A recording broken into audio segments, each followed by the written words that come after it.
Halo, Assalamualaikum warahmatullahi wabarakatuh. Nama saya Intan Permatasari, NPM 502189, kelas 4E, Prodi PGSD, mata kuliah Telaah Kurikulum. Baiklah, pada hari ini kita akan belajar tentang standar kompetensi lulusan atau SKL, standar isi, dan standar proses. Yang pertama, standar kompetensi lulusan. Standar kompetensi lulusan adalah kriteria mengenai kualifikasi kemampuan lulusan yang mencakup sikap, pengetahuan, dan keterampilan. Menurut Peraturan Menteri Pendidikan dan Kebudayaan Nomor 20 Tahun 2016, standar kompetensi lulusan adalah kriteria mengenai kualifikasi kemampuan lulusan yang mencakup sikap, pengetahuan, dan keterampilan. Itulah mengapa setiap melakukan pembelajaran, seorang guru harus mengacu pada standar tersebut.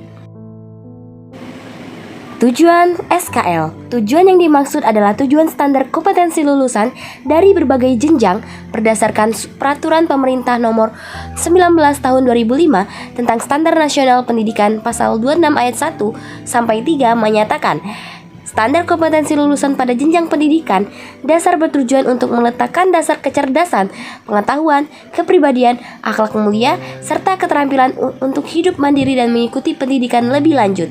Standar kompetensi lulusan pada satuan pendidikan menengah umum bertujuan untuk meningkatkan kecerdasan, pengetahuan, kepribadian, akhlak mulia, serta keterampilan untuk hidup mandiri dan mengikuti pendidikan lebih lanjut.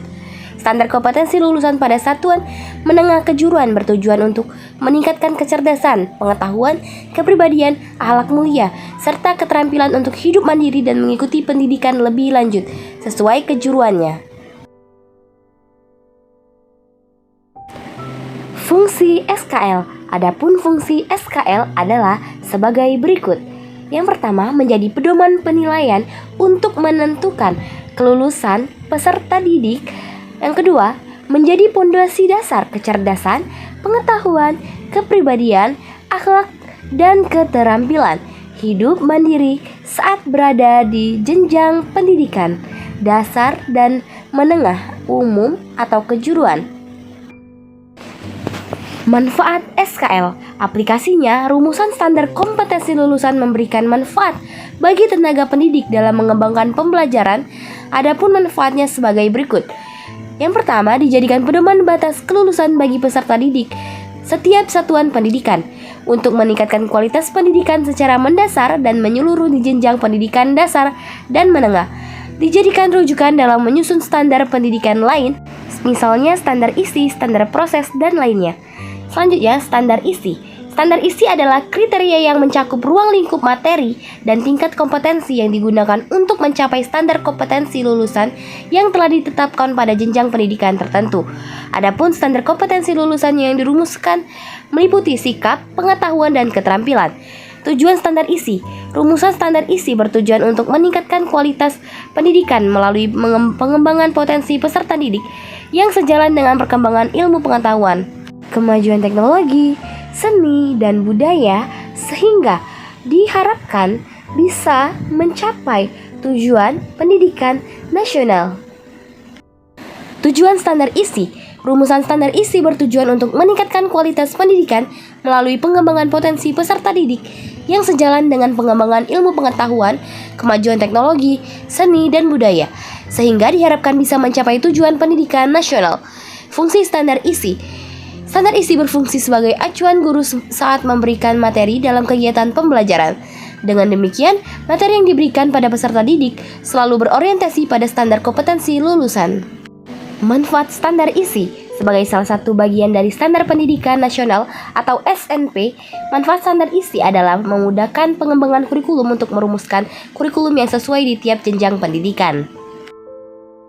Selanjutnya, standar proses. Pengertian standar proses menurut Peraturan Menteri Pendidikan dan Kebudayaan Nomor 22 Tahun 2016 Pasal 1 Ayat 1 menyatakan bahwa standar proses adalah kriteria mengenai pelaksanaan pembelajaran pada satuan pendidikan dasar dan satuan pendidikan dasar menengah untuk mencapai kompetensi lulusan. Ayat tersebut menjelaskan bahwa untuk mencapai tujuan dalam pembelajaran dibutuhkan serangkaian proses yang sistematis dan terencana. Tujuan standar proses. Adapun tujuan standar proses adalah sebagai berikut. 1. Memudahkan guru dalam membuat perencanaan di sekolah, baik perencanaan semester atau tahunan. 2. Memudahkan kepala sekolah dalam memantau keberhasilan proses pembelajaran di sekolah. 3. Mengerahkan proses pelajar peserta didik agar mengacu pada tujuan akhir yang hendak dicapai, yaitu standar kompetensi lulusan. Fungsi standar proses. Sebagai salah satu upaya untuk mencapai standar kompetensi lulusan, fungsi standar proses sebagai berikut. 1. Mengendalikan proses pendidikan yang berjalan melalui pembelajaran. 2. Meningkatkan mutu atau kualitas pendidikan.